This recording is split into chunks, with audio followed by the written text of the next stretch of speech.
ખેડૂત જાગૃત થયા. આજ કલેક્ટરને આવેદનપત્ર આપવા ગયા એટલે જો એ ન દેવા ગયા હોત તો કાંઈ ન આપે. આ તો અમારા ગામમાં વીજ લાઈનના પ્રશ્નમાં ગામના હવે કામ રોકાયું. એના સિવાય મેજોરિટી ગામમાં થાંભલા નાખી દીધા છે. અમુક વિસ્તારમાં તો ખેડૂતને એમ એકાદ સરકારી થાંભલા કાંઈ બોલાય નથી, કામ કરીને વહી ગયા તો એ ખબર નથી. અને અમારા બધાને તો મોઢે માયકા પૈસા દેવા તૈયાર હતા કે જેતપુર વાળા બોલો તમારે કેટલા પૈસા જોઈએ, આ આંદોલન બંધ કરો. તેથી જેતપુર ગામે કીધું હતું કે આ પૈસા હાટું આંદોલન નથી કરતા. ગુજરાતના ખેડૂતને વળતર મળે ને આ એના માટેનું આંદોલન છે. જે અમને દેવું હોય આખા ગુજરાતના ખેડૂતને આપો. જે કાંઈ તમારે દેવાની તૈયારી હોય જીઆર લાગુ કરો. અને ઘણા ન્યૂઝ વાળા ગોદી મીડિયા હોય ને ભાજપને લખતા હોય એ ન્યૂઝ વાળા તેથી એવું કહેતા હતા કે સરકારને મળવા નથી આવતા, મિટિંગ કરવા નથી આવતા. તેથી સરકારને જેતપર ગામથી નેવુલભાઈએ વિડીયો બનાવીને કીધું હતું કે જે કાંઈ તમારી માગણી હોય એ તમે લેખિતમાં આપો. ભૂતકાળમાં તમે ખેડૂત હારે અન્યાય કર્યો છે, ઉદ્યોગપતિ હારે અન્યાય કર્યો છે, હર એક ક્ષેત્રમાં અન્યાય છે. બાકી રહી જતું તો હમણાં વિદ્યાર્થીઓ એ તો આપણા છોકરાઓ છે. જો એ શિક્ષણ મંત્રીનું રાજીનામું લઈ શકતા હોય તો તમે એના બધા ડોહા બાપા હો. તમે શું કરી શકો? તમે શું કરી શકો કે વિચાર કરો તમે? એ તો છોકરાઓ છે બધા.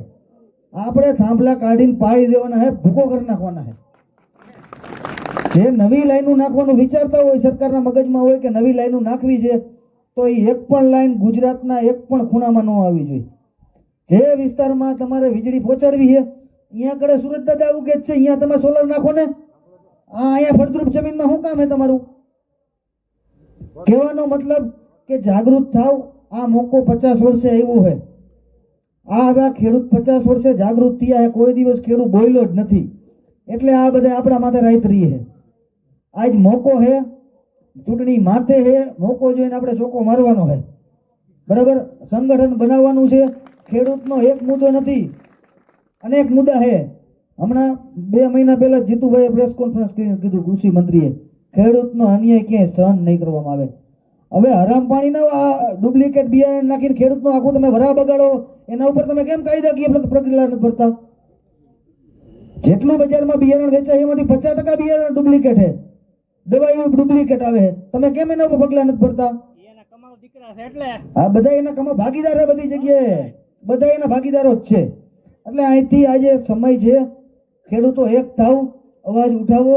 અને બીવાનું નથી, કોઈ ફાંસીના માથડે નથી ચડાવી દેવાનું. અને માથડે ચડાવી દઈએ તો કાંઈ વાંધો નથી. જાગૃત થાવ, એક થાવ. એના માટે જ અમે ગામડે ગામડે નીકળાઈ. આવનારા સમયમાં જે પણ જિલ્લા, જે તાલુકા બાકી છે ત્યાં સુધી અમે પહોંચવાના છીએ.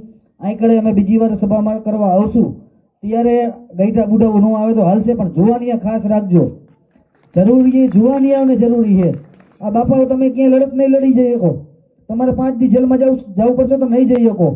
કહેવાનો મતલબ જુવાનિયાઓની જરૂર છે. આ સરકારની સામે ક્રાંતિકારી બનીને લડવું પડશે. જેમ શહીદ ભગતસિંહ, સુખદેવ જે રીતે લડ્યા હતા ને એ જ રીતે લડવું પડશે. તેથી ગોરા હતા, આજ કાળા છે, એટલો જ ફેર. એ તો અંગ્રેજ જ બધાય.